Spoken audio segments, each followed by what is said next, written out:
blush shot at it because I finished writing it Thursday afternoon. And I was noticing, just looking it over last night, there are a number of things like sentences which quit in the middle, and little notes that say, think about this later. So this is really a kind of unveiling of it in its raw and rough form. I thought before I started talking about it, I would tell you a little bit about its inspiration or sources. And I think maybe there are two of them in terms of my long and short-term interest. The long-term background interest is that I've had a continual interest in issues of tolerance, and particularly religious tolerance and church-state issues in education, and I've written about that in a number of different ways. And that creeps in here. It might not be quite as obvious, that might not be obvious, but at least that's a kind of subtext of the paper. The other is that a few years ago I got interested in that rather vague but common word, school restructuring, and started doing some reading on various people's view about what that was about.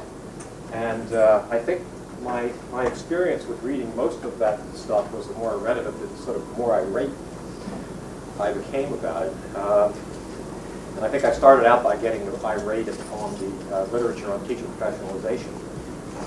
And then I stopped being irate about that and became irate about stuff on choice. And I'll probably find a few other variations on school restructuring to become irate about as I go. But what did strike me about that kind of literature was that much of it, that there seemed to be a lot of a common enemy, which one might label bureaucratization, but that the various solutions to what people perceived as the excessive rigidity or bureaucratization of schools, that very few of these, none of these solutions seem to envision a democratic alternative to excessive bureaucratization. And in fact, much of the literature named democracy as the enemy.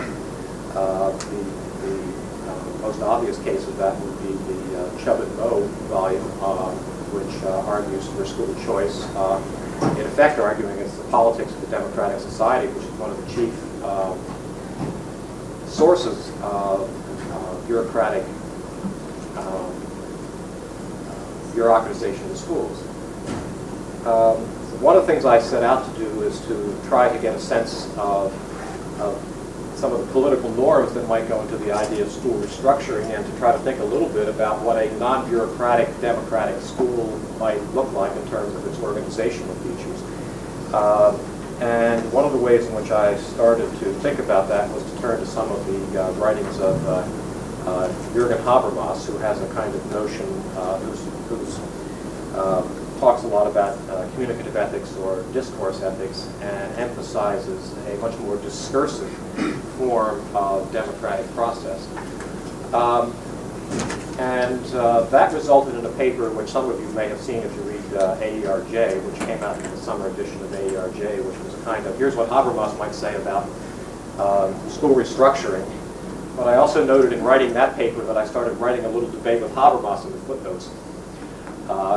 Because there were certain things that I didn't particularly, that I found less and less congenial about Habermas, but and actually a lot of that disappeared from the footnotes because editors don't much like you writing one paper in the text and arguing with yourself in the notes.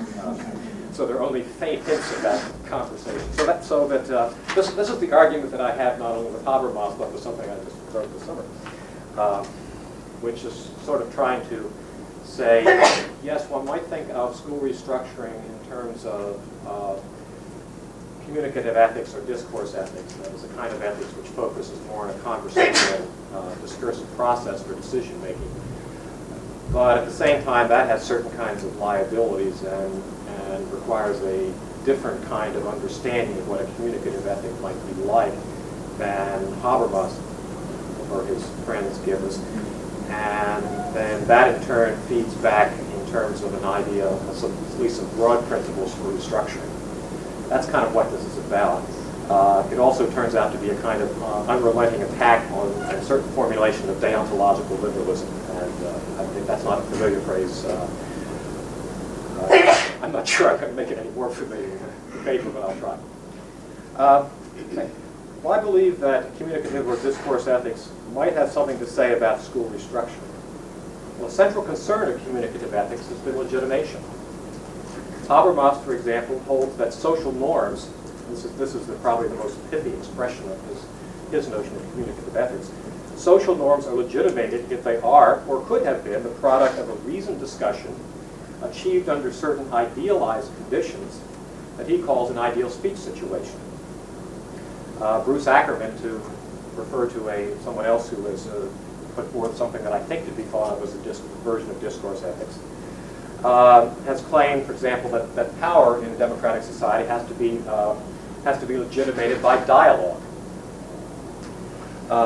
Those are two different formulations of the basic intuitive idea that you legitimate authority or you legitimate social norms by some form of discussion. Now, views about school restructuring also presuppose some notions of legitimation. For example, common versions of teacher professionalization, I think, require its advocates to defend at least some form of the notion that those who know should rule. That has a rather ancient pedigree, and I'm not sure Plato would like referring to it as a rule of legitimation, but I think in some sense it is. Similarly, proponents of choice or voucher systems often assume, or need to assume, that something like consumer sovereignty is a satisfactory legitimation principle. The second reason why communicative ethics and restructuring might be connected is that both concern the shape of the organizational features of social institutions. It's a way of thinking about organizational structures, of the normative characteristics of organizational structures. The various proponents of restructuring have tended to agree that the enemy of good schooling is bureaucracy. Thus, proposals for restructuring all aspire in some way or other, most of them do, to decentralize at least the delivery of services in schools. Similarly, communicative ethics is often presented by such as Habermas as inconsistent with or critical of social arrangements wherein decisions are achieved administratively rather than by discourse, and to criticize representative democracies which tend to vector interest more than produce public debate. Since communicative ethics insists that power be legitimated by dialogue, it requires institutional forms where dialogue among the relevant people and about the relevant things and having a suitable structure actually occurs. In short, we can approach restructuring as a problem about the institutional forms required by various theories of legitimation. This is the strategy I shall employ. So I want to start with the assumption that there is something to be said for the idea that social norms or claims over social resources or about power must be discursively redeemed, as the Habermas phrase, justified or redeemed in discourse. However, I want to object to some specific formulations of this idea that are provided by Habermas and also by Ackerman. And actually, I think I get around to taking a few swipes at Rawls as well. I have to figure out how to connect it to discourse ethics at some point, but it seemed so handy when I got to that section that I used to be one would normally associate it with that club. These discussions should lead to a view of communicative ethics that is capable of informing a conception of school restructuring. Now, my concern, I'll start with Habermas, my concern with Habermas is that his picture of communicative action does not adequately respect pluralism. It suggests, for example, the notion of an ideal speech community, for example, might suggest a picture of a school as one where some collective we discusses what we will do as a kind of committee of the whole, appealing to norms of legitimation that we share in common. The root of this picture is the Kantian shape that Habermas gives to his version of communicative ethics. By Kantian shape, I mean that Habermas gives his version of communicative ethics. He regards it as a deontological theory, and roughly what that means is that Habermas wants to argue that there are objective and universal forms of rationality, that these forms concern a theory of the right, a theory of right conduct, but not of the good life. That outside of this universal theory of the right, of this universal theory of justice. There is mere culture. The good is subjective. It's mere culture. It's a product of prudence or of taste or of something of that sort. And Habermas thus argues that one can be rational about a theory of the right, a theory of justice, or a theory of right conduct, but one cannot be rational about a theory of, or fully rational or less rational about a theory of a good life. He has one very nice phrase, which I probably should have quoted, but I didn't, in which he talks about the development of ethics in the Western political tradition as disgorging theories of the good, to hone in on theories of right conduct, which and says that only theories of right conduct can be universal and fully rational. And I want to persecute that claim sort of unrelentingly throughout the paper. In any case, this inclusive we thus speaks in public space, in the sense that he's talking about a theory of justice for a political community, and it speaks with the voice of objective reason. This we are plural only outside the circle of reason and outside of public space. If I can use an Hegelian characterization, Kantian versions of communicative ethic locate the moral life in the universal and in public space. And in Hegel, that he uses the term, pardon my German pronunciation, my German is really very bad. He uses the expression Moralität.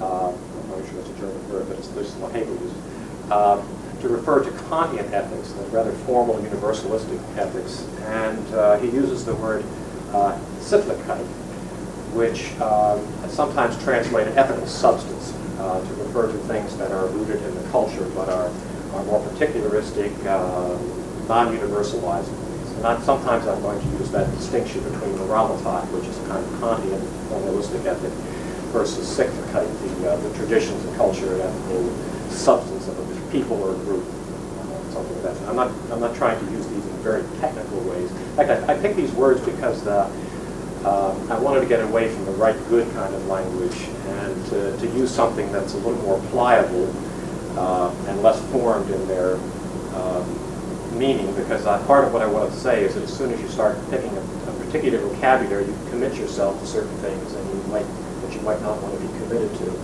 So I want to try to say it in different ways so as to avoid the trap of falling into one distinctive vocabulary for expressing it. So Moralität and Sittlichkeit. I shall argue that this way of formulating a communicative ethic, that is one which sees it as a kind of, in terms of a kind of universal ethic of justice, is wrong. A more adequate discourse ethic must view legitimation more in terms of a dialogue between various substantive moral discourses, and not as an activity that occurs entirely within a universalizable theory of justice. I don't want to forget in this process that schools, there's more about schools than whether they're legitimate social institutions. It's nice if you also think of them as places that should educate. A view of legitimation that succeeded in justifying the school's norms and institutional forms, but failed to generate an educated community, would obviously be rather unsatisfactory. Thus, we need not only to ask how norms and claims for authority over social resources are legitimated within school context, but also about whether the social processes and institutional forms that result are educative. So part of the task here is to ask the question, so what constitutes an educative community? Now I want to frame some of the arguments that I'm going to make, and give some background comments from Charles Taylor about the role of dialogue in personal development. Taylor claims that both communities and selves are dialogically constituted. He writes as follows, that the crucial feature of human life is its fundamentally dialogical character. We become full human agents, capable of understanding ourselves and hence of defining our identity through the acquisition of rich human languages of expression. We learn these modes of expression through exchange with others. So Taylor is saying in some sense that human beings are formed, they become the selves that they are in dialogue with others. If that's true, then one has to look at the forms of dialogue available to each other as to to one another and to children as educative resources. And thus, if a particular view of communicative ethics structures dialogue in schools in a certain way, it is also, in some sense, providing a certain kind of educational resource and restricting availability to others. That's the way in which I want to connect communicative ethics to education as an educational resource. Suppose now that the conversations that form communities themselves have more to do with cyclicite than moralitat, as they are largely the conversations of non-public associations, of home, work, church, neighborhood, of art and literature more than philosophy or public debate. Taylor's comments suggest that these conversations are crucial resources in the formation of selves. It follows that a view that diminishes them in the lives of young people threatens both the fabric of community and the process of self-formation. That's what I fear may be abetted by a school system that seeks to operate entirely within public space with a language that is essentially the language of moralitat rather than the language of cyclicite. First then, let's look at Habermas's characterization of discourse ethics. Habermas provides us with the following principle of discourse ethics, which he cleverly labels D, or discourse, I assume. D.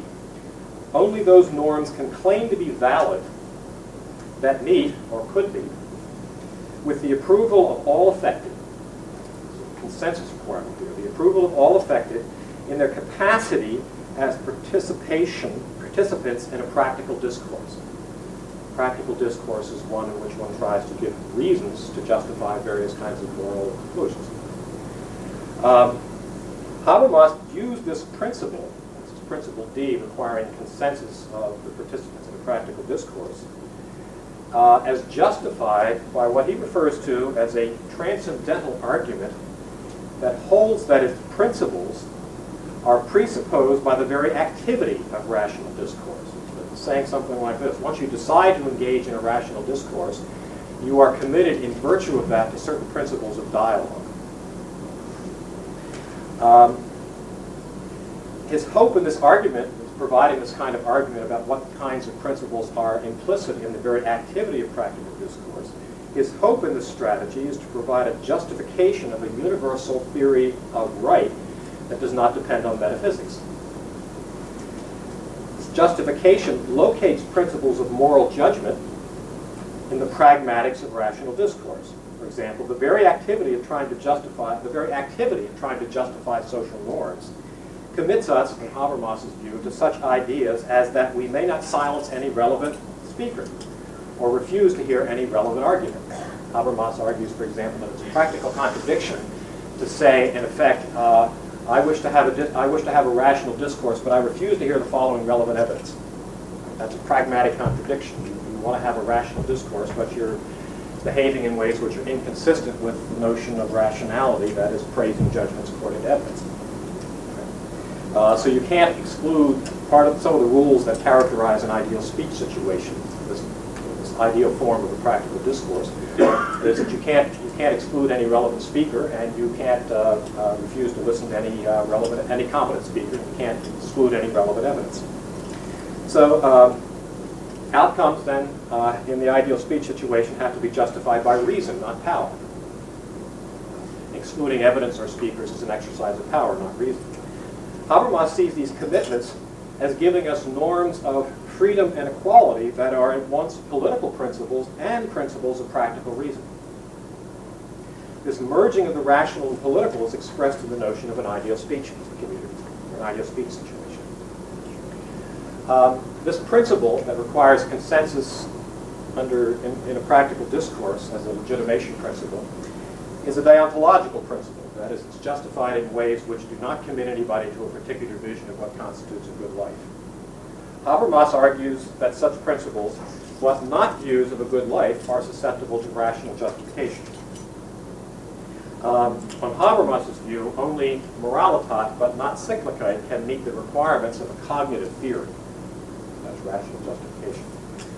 Now, I want to suggest that these claims about the status of discourse ethics can't be sustained. And I want to give two different kinds of arguments. against this notion that you can get political principles out of the structure of discourse, of a rational discourse. First, insofar as the pragmatics of a language contains the principle of equity, that is, that you can't exclude anyone from a discussion or a competent speaker, this principle is not what's required by D. If D is to function as a political principle of equity, it must involve some conception of quality of interests. We must see the interests of different interlocutors in the conversation as of equal worth. Otherwise, there is nothing in D, for example, which makes it irrational for people to accept social norms which severely harm the interests of some of the interlocutors, including themselves, for that matter. However, the pragmatics of rational discourse, as far as I can see, require no commitment to a principle of equal interest. It may, in fact, be a pragmatic contradiction to commit ourselves to a rational deliberation and simultaneously exclude the testimony of a competent speaker.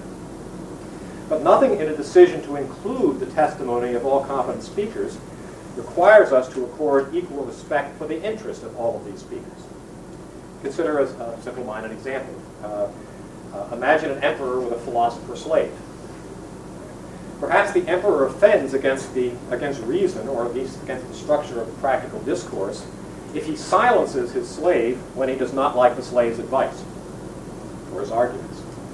Perhaps a commitment to rational discourse does indeed require the emperor to pursue the argument to the end and to not allow the outcome to depend on his power over the other interlocutor, perhaps.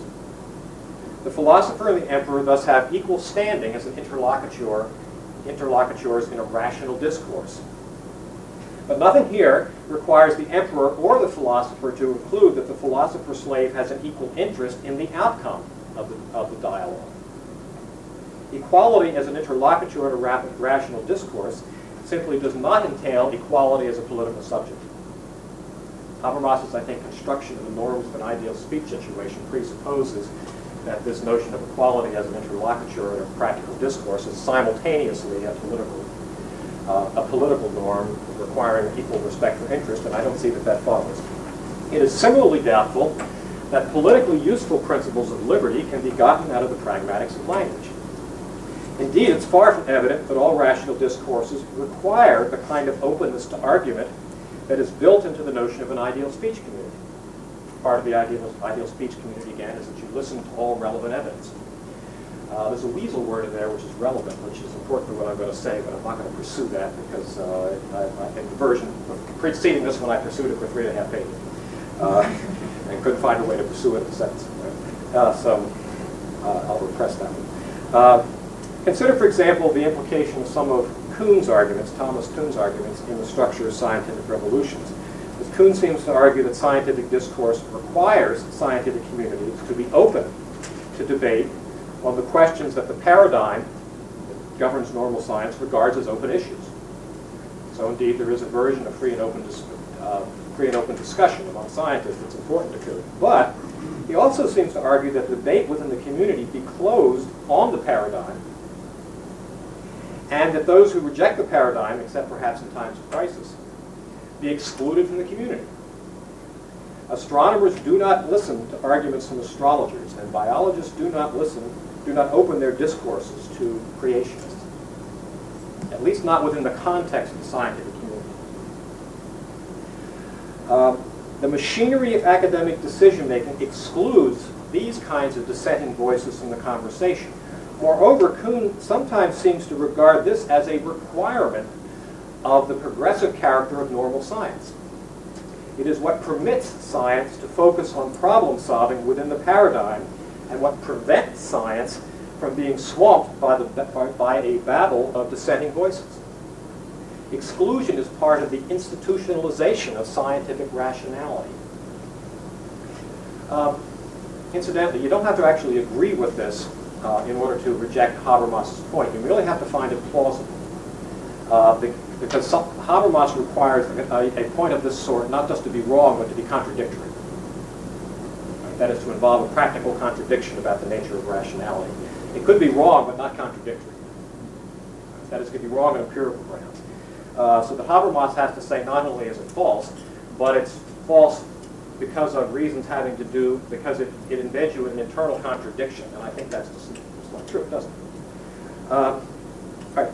I would conclude from arguments of this sort, and these are obviously not sufficient to justify this conclusion, they're kind of sampling of the kind of argument that needs to be made. I'd conclude that the project of trying to ground principles of political reasoning in something non-metaphysical, but which is beyond culture or tradition, is unlikely to succeed.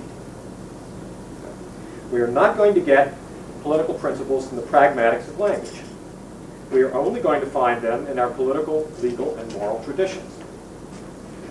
Moral reasoning, if I can corrupt the phrase that comes from Bob Nozick in another context, moral reasoning does not go all the way down. If so, then the epistemic difference between moralitat and cyclicite, that is between this morality of justice and the ethical substance of the community, the epistemological difference which says that moralitat is rational but cyclicite is merely cultural, that distinction has now disappeared. We now have a political tradition which may have something to do with moralitat, and we may have other cultural ethical traditions, but one is not, in some sense, intrinsically more rational than the other. There's no epistemological way to privilege moralitat over cyclicite. All right, consider another issue. I'll shift of gears. I'm going to move now to a more educationally oriented kind of discussion of the consequences of this moralitat-cyclicite distinction. Deontological theories often claim something like this. They claim that views of the right generate universal obligations. Thou shalt not kill, thou shalt not steal. But that autonomous moral agents have a right to form their own conception of their own good. If I like canoeing, that's my business. If you don't, it's worse for you, but it's your privilege. Right? So you have a right to form your own, to the autonomous formation of your own conception of your own good. Such ideas are often articulated in terms of the idea of liberal neutrality and as a constraint on the justification of power. For example, Bruce Ackerman applies these views to the relationships between adults and children in schooling. And he produces a view of schooling in which educational resources must be distributed as a consequence of politically neutral arguments, but, and this is what's interesting, where instruction and curriculum must respect in a certain way the autonomy of the child. All right, and he describes this respecting the autonomy of the child in the following way.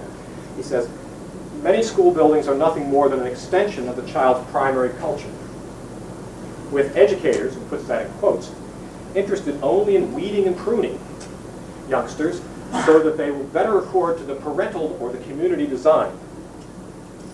In contrast, a liberal school has a different mission: to provide the child with access to the wide range of cultural materials that he may find useful in developing his own ideals and patterns of life. So that this notion of autonomous choice over one's own good leads to a certain relation, to a certain view about how adults can seek to initiate children into their, his word, primary culture.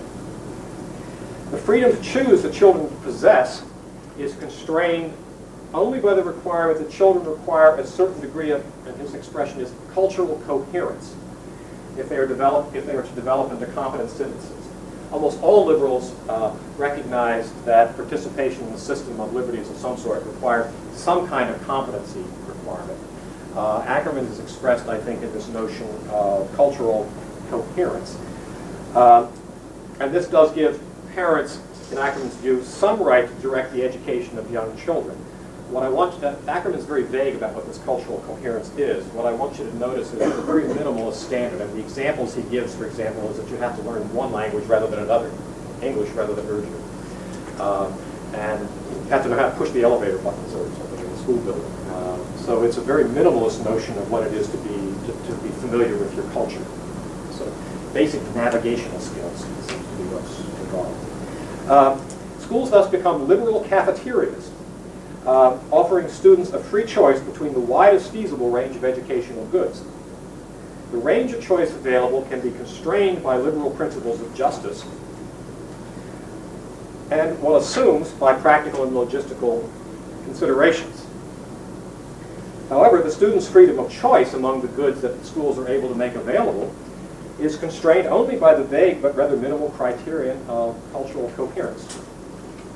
Now, I want to test this view of educational choice, which I think is just can't be true, by looking at some of the ideas of Alasdair MacIntyre. This taken after virtue, which is his articulation of something called communitarian ethics. I want to assume that among the objects of educational choice are the kinds of things that MacIntyre calls practices. MacIntyre describes a practice in this way. Practice is any coherent and complex form of socially established cooperative human activity through which goods internal to that form of activity are realized in the course of trying to achieve those standards of excellence. This is a rather dense expression. Trying to achieve, not that the rest of it isn't good. It's a social form of activity which has certain goods that are internal to it, certain things which are intrinsically worthwhile within that practice, and that you realize these in the process of trying to achieve the standards of excellence, which are also internal to the practice. And the consequence of this, MacIntyre says, is that human powers to achieve excellence and human conceptions of the ends and goods involved in the practice are systematically extended. I'll try to say that in a different way. If you engage in a particularly complicated human activity, such as chess or sport of some sort, you are in the process not only of learning certain kinds of skills and techniques, but you are also a process of learning about the nature of the goods that are internal to that activity, which you cannot probably understand until you've achieved some level of mastery. And you're also in the process of forming your own sense of what constitutes excellence or competence, or you're forming standards of appraisal in the process of learning the activity.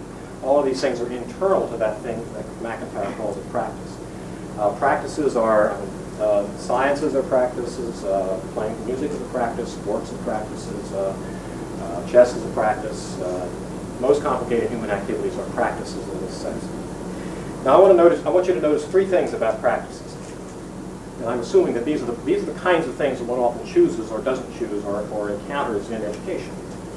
Obviously, a practice is something into which one is initiated, so it has educational requirements. One, the goods that are internal to these complicated human activities are not transparent to the uninitiated. That is, the uninitiated person cannot fully understand the character of the goods that are internal to practices. And I want to suggest that follows that they cannot be fully chosen for reasons by the uninitiated. This is so, that is, they're not transparent to the uninitiated for reasons such as that learning a practice involves acquiring a new vocabulary, for describing it, and for describing the goods that are internal to it. It involves experiencing what it's like to be a competent practitioner. It involves learning new standards of appraisal. If you learn to paint, for example, you just don't learn to put canvas on oils. You also begin to learn some standards for appraising what constitutes good painting, and your capacity to experience it is changed in the process of learning. So that the goods that are internal to a practice are not fully transparent to the uninitiated. Second, the criteria of choice available to the uninitiated are transformed in the process of initiation. You learn new standards of judgment. Practices are not merely means to already predetermined ends. People are transformed by their initiation into a practice such that their ends and the standards of appraisal of them are changed and transformed. Become different as the consequence of the initiation of these social cultural resources. Third, criteria of choice between practices. How do you decide between two or more practices? MacIntyre argues that these are embedded in the communities that are formed around complicated, complex human activities, and in the various moral traditions that live in different human communities. So you need something like a moral tradition in order to make a decision about whether music is better than football. That is, the criteria for these choices are also embedded in, are also social in their character, embedded in different moral communities. Now, if any of this is true, if these claims are true, they bring Ackerman's views about choice in the liberal cafeteria of educational goods into considerable doubt. They suggest that students who enter the liberal cafeteria armed only with cultural coherence are in fact likely to be choosing largely on the basis of unreflected and untutored desire. coherent view of educational choice cannot view relatively unformed children as autonomous agents picking among a selection of educational goods whose character is transparent to them. Children can only become such choosers by undergoing a dialogical process of initiation and by being embedded in some particular ethical social community and in some particular ethical social environment. Children cannot be seen as motivated in this process solely by reasoned convictions that their educational activities are means to goals that they currently have and interests they currently understand. Thus, things like trust and bonding to the adult members of a community have to play a part in understanding how it is that you motivate children to relate to the goals of an activity which they are not in a position to fully articulate or fully understand. You can't argue them into it by showing that it's good for them, because they're not capable of understanding what good means in these activities as yet, or fully capable of understanding. These ways of relating to educative communities are undercut by schools that march solely to the drumbeat of deontological theories of right. That's where the sole language of the school is the language of justice. What is required for competent educational choice is some vision of good life. Deontological theories are problematic here for three different reasons. First, they don't provide content relevant to making substantive educational judgments. There's nothing in a deontological theory which suggests why we should study physics or learn the violin. Second, deontological theories tend to treat the substantive basis of such decisions as subjective, outside the circle of reason, as I've illustrated from Habermas. Finally, deontological theories often insist on government neutrality between competing theories of the good life as a matter of right.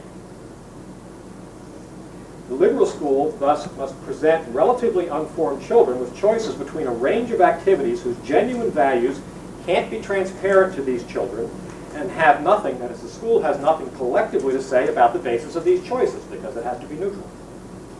It should be no great surprise that children choose on the basis of untutored desire, and that those activities whose goods are least transparent but perhaps most worthwhile are rarely chosen. An analogous point can be made by considering Habermas's views on moral motivation. He acknowledges that standard answers to the question, why should I be moral, aren't available to deontological theories. You can't answer this within the context of the deontological theory, because these arguments, that is, answers to the question, why should I be good, presuppose some view, some vision of a good life and a good community. His answer to this objection, it's formulated as an objection to his theory, is to disavow the task of motivation. It's only within the capacity of philosophy, he says, to justify norms of justice, but it's not within its power to motivate. It's somebody else's job. Now, I do not suppose that Habermas is altogether unconcerned with moral motivation. I presume he thinks it would be a nice thing if moral theories were not only justified, but that people had some desire to act on them. I rather suppose his point is that while it's a good thing for people to wish to be moral, such motivation is not to be found in a philosophical argument. He might claim that various views of a good life, various cultures, are able to answer this question for their own members in their own way. So I'm going to, he doesn't quite say this, but I'm going to make a review for him, which says that moralitat, philosophical justification, moral motivation, that falls within the domain of cyclica. Get that out of your own private, subjective moral community, if you get it at all. There are worse things he could say, but that's something you might say. And he could say that you're simply manipulated into wanting to do it, for example. There's nothing but socialization. And there's no reason for wanting to be moral at all within any community. But I want to be nicer to him and let him pursue the notion that moral motivation might be found within the culture of substantive ethical communities. I think, however, this response is troubling in some interesting ways as well. First, it puts educators who are concerned for moral education but are also working in public institutions in a difficult position. For if the motivation to be moral is somehow external to philosophy and external to deontological ethics, but is internal to our different and not shared views and visions of a good life, schools will find that they have a duty of neutrality about those things that matter most to moral motivation. There will be little they can say in response to why be moral that will not privilege someone's particular view of the good life over someone else's. that the schools cannot answer the question within the fabric of liberal neutrality. Second, this bifurcation of justice and motivation is odd both from the perspective of discourse ethics and from the perspective of those whose motivation is a concern. From the inside of discourse or communicative ethics, this gives us a picture of moral standards that are universally applicable, but where our reasons for caring about them aren't universally applicable. They may turn out to be reasons of prudence, religion, self-interest, taste, depending on your theory of the matter. They may turn out to be reasons distinctive to our particular community or group. That a universalistic ethic should be justified for reasons internal to the structure of language, but motivated by reasons of a particularistic sort seems at least anomalous. It suggests such puzzling conclusions as that an argument that shows that we ought to respect people as ends is not to be viewed as an argument that we should have feelings of respect towards them. A similar tension or anomaly results if we look at discourse ethics from the outside. If Taylor is right, if we whose selves have been dialogically formed by our initiation into some particular moral community, and whose questions to answers like, as why should we be moral, have been formed by this initiation into our particular communities, if we find that our reasons for being moral are, we then find that our reasons for being moral are unrelated to the content of morality. To illustrate, we are supposed to believe, according to this story, that people for whom the answer to the question, why should I be moral, is religious, are to ignore their religious convictions when it comes to the content of morality. Thus, the Christian may answer the question, why be moral, by saying, the love of Christ constraineth me, but must turn from Christ to the pragmatics of language to find out what he's to be moral about. Pictures such as this, which strike me as just absurd, should be sources of considerable incredulity about the bifurcation of arguments for justice and motivations for being just. This leads to my final point. Don't get too hopeful. A long final point. I want to argue that bifurcation of the moral world into the right and the good, that is the standard strategy of deontological ethics, that we split the moral world into theories of the good life and theories of right conduct. Itself, this represents the character of much of the moral content that is swept into this category of the good. And I want to link this to the claim that the good-right distinction plays a mischievous role in theories of tolerance that employ it. I can best make these points by beginning with some of John Rawls' more recent work. This is the sort of 80s, mid-80s on work where he has abandoned much of the justificatory strategy of his 1972 book, Justice and Fairness, although he maintains a lot of the content of that. Rawls has largely abandoned, in his more recent work, the Kantian form of his argument for justice and fairness. Among his reasons for this are that he has come to see the very structure of a justificatory project. The reason I can't say justificatory is my mouth is very dry, and I see pictures down the end if anybody would care to liberate me from my dehydration. I will be eternally grateful all week. Among Rawls's reasons, thank you.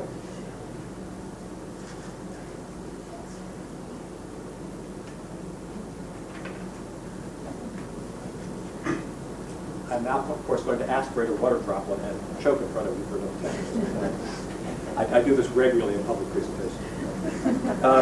Among Rawls's reasons for rejecting this Kantian framework of a justificatory project is that he has come to see the structure of this project, one that seeks to defend a liberal view of tolerance by showing it to be the political, I'm sorry, I've destroyed that sentence. The drift of Rawls' argument is that you cannot have a view of tolerance, you cannot have a theory of justice which sees that theory of justice as the political application of a more inclusive moral or philosophical theory. Because in effect, the consequence of that is to exclude from participation in that society people who are alienated from that background theory.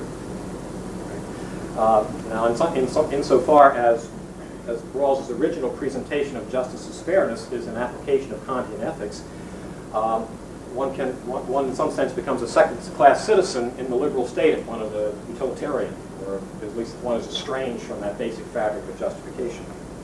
Thus, treating liberalism as though it was a political application of Kantianism or of utilitarianism has more or less the same consequences as treating it as the application of Christianity. It tends to exclude those who dissent from the current dominant justification of the political order, from full participation within that political order. It makes them second-class citizens, and it turns doctrines of tolerance into reasons why we, whose enlightened views constitute the official language of the polity, should tolerate some benighted them. Read Mill's essay on liberty, for example, from that perspective, where he starts out by saying, we're going to give you, I'm going to argue from you utilitarian framework for tolerance. And imagine that a polity in which utilitarianism is the official language of the state, in which the discourses of the state and policy is determined, and then there are arguments which say why we should be tolerant. Well, why we should be tolerant of whom? Well, of people who aren't utilitarians, so that you get a fabric of argument about tolerance where some privileged we tolerate some benighted them who are outside the circle of reasonableness about how to think about matters of affairs of state. But they can't participate in our discussions. We tolerate them. Now that's not a principle of political equity. It is a principle where someone who is privileged in the fabric and language of the state says that we're going to treat them okay. We're not going to lock up their churches. We're not going to throw away the neo-Kantian keys to the temple.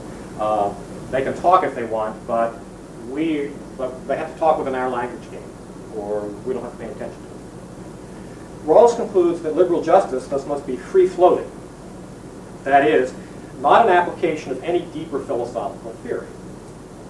So liberal justice is not now located in philosophy. It's now in the political practices and traditions of a particular political culture. He now regards it as a moral tradition, in that sense, and as an overlapping consensus. The virtue of these views is that no one is required to choose between their fundamental convictions and their citizenship. The language of liberal justice is to be construed and constructed so as to be neutral as possible to those deep moral disagreements that divide us. Thus, it cannot be seen as an expression of the political application of any one of them. Now, I agree with most of this.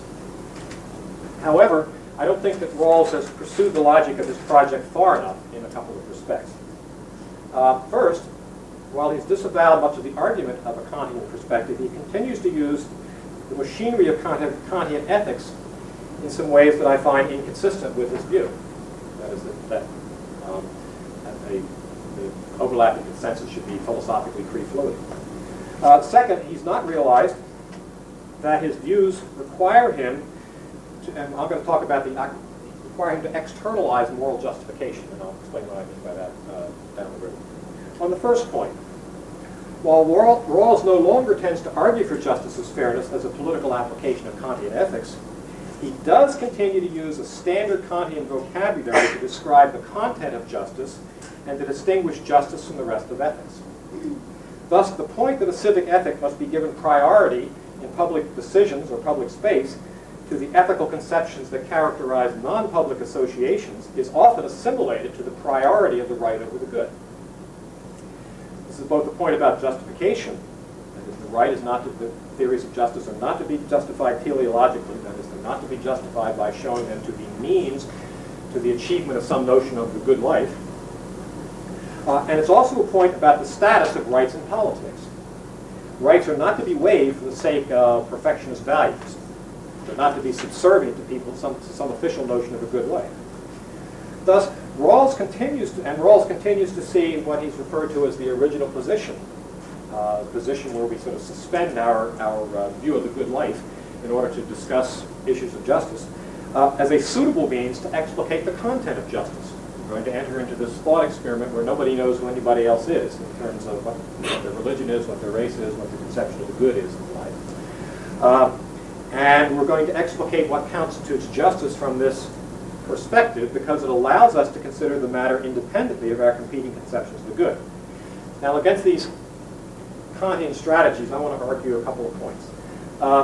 First, the ethical conceptions that characterize many non-public associations can only be assimilated to the idea of cannot be easily assimilated to the conception of, excuse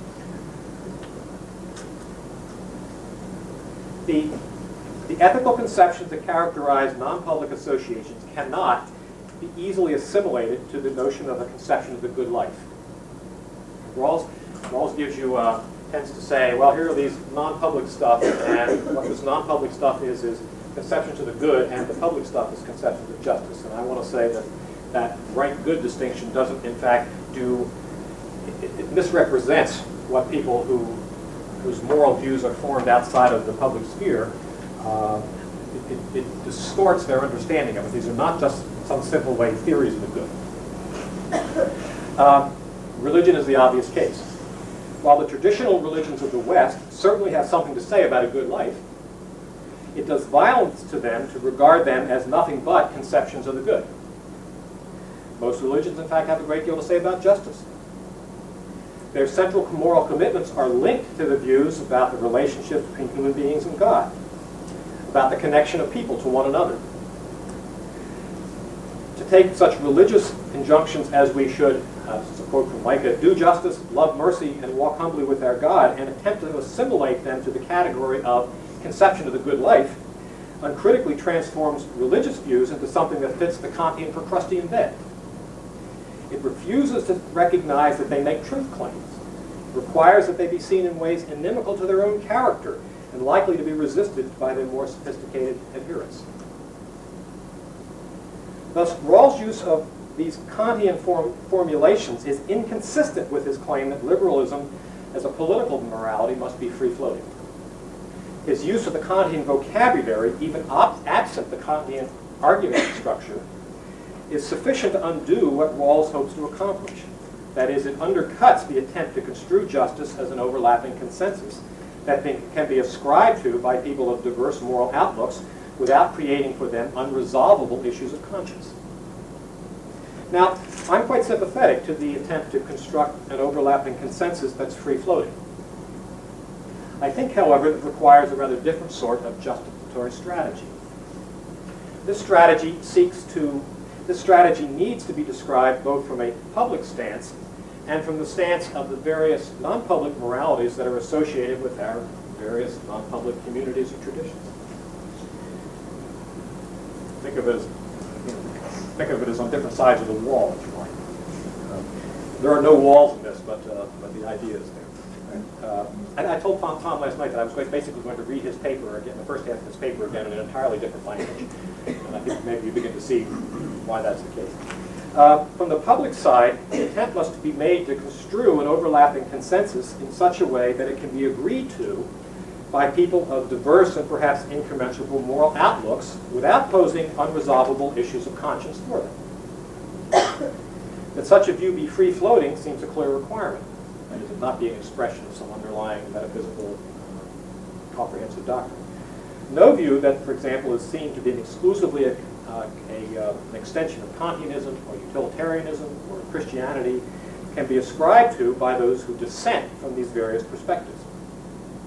Thus, from the perspective of a tradition of political morality, the construction of an overlapping consensus is significantly a matter of giving legal and political content to the vague sentiments that we're all free and equal citizens, but doing that in a way which does not exclude various ways of understanding what that might mean from the various private moralities.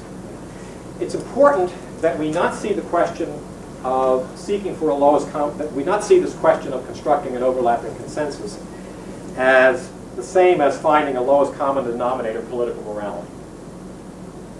We're not, Bruce Ackerman, for example, has written an article entitled Why Dialogue, in which he says, look, we need to have a doctrine of conversational restraint. And that doctrine of conversational restraint says that in politics we can only argue from those premises we share. And he gives you some Boolean diagrams. So, you know, for morality A, morality B, here's the stuff we share in common. These have to be our political premises. Right? That's looking for a lowest common denominator of morality of some sort. And I think that's the wrong way to approach it. The question is not on what do we currently agree that can serve as a basis of discussion. It's rather something like this. Oh, it's not also what can we agree on once we have bracketed such differences as religion, gender, race, and ethnicity. We put them aside. That's Rawls' way of putting it. That's the idea of the can't remember the word.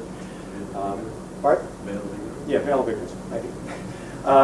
The right question to ask is more like this: what can we agree on the basis of politics, given ample time for debate, and that also expresses those central political convictions, and does not require us to abandon or bracket the background moral convictions on which we disagree?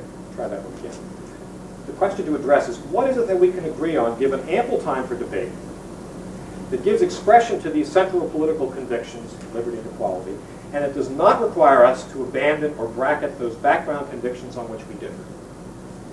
Now notice that presupposes that we already have a political vision that has certain central concepts embedded in it, liberty, equality, for example.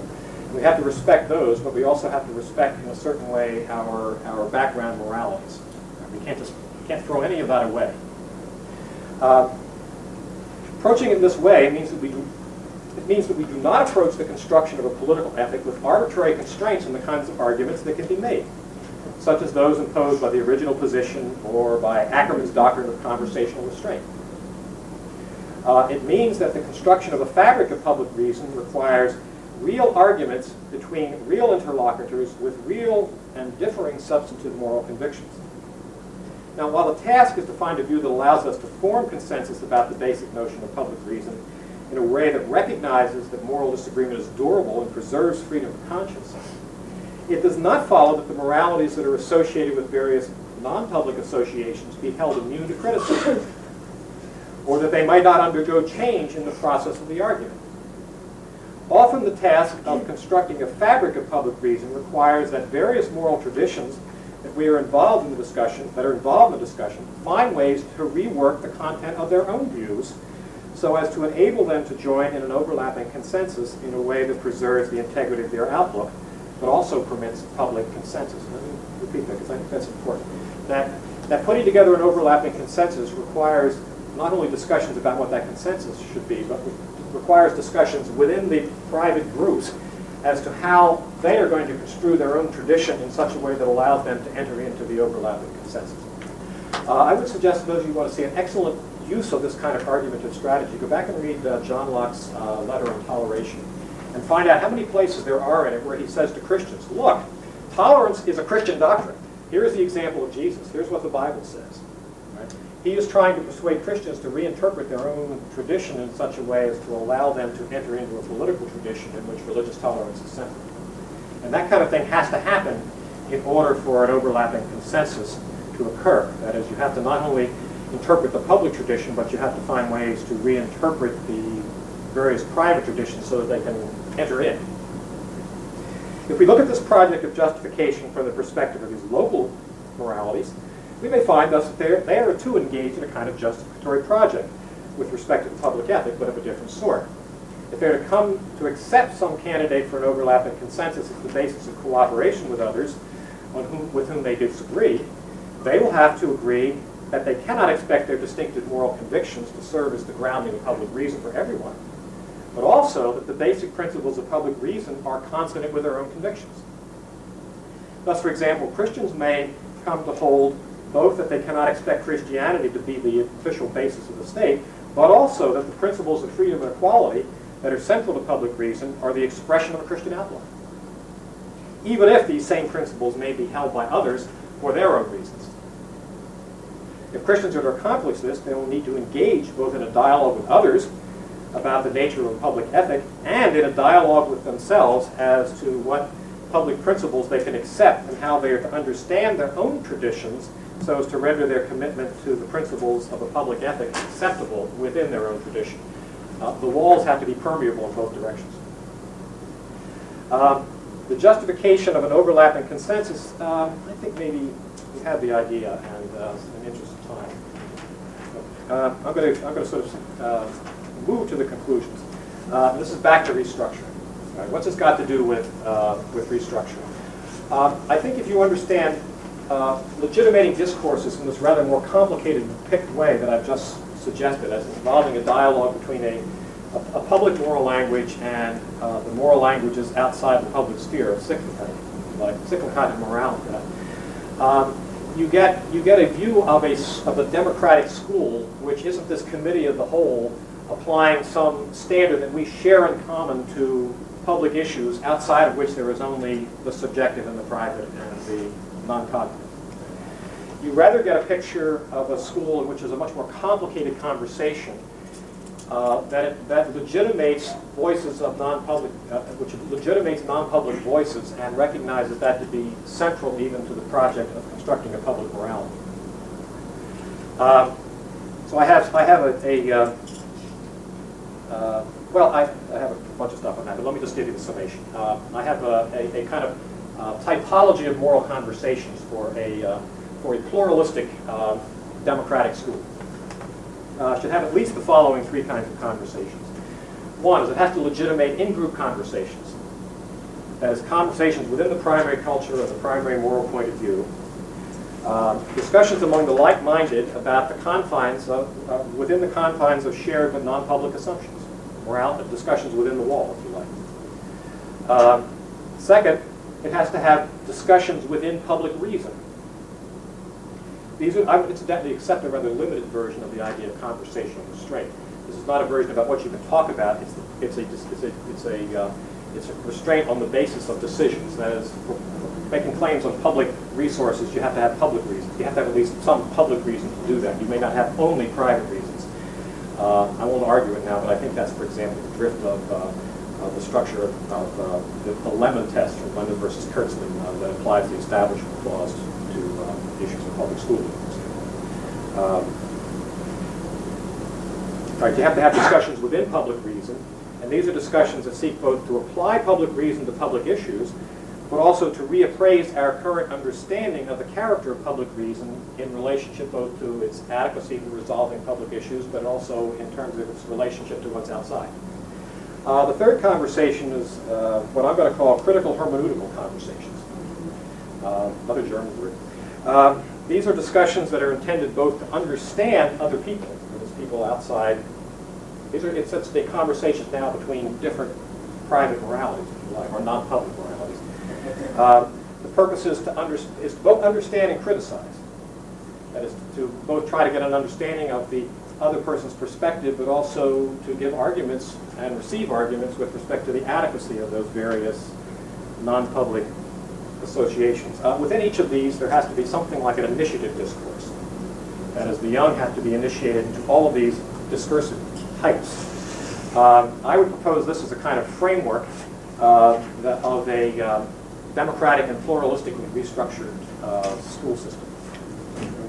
End of stuff.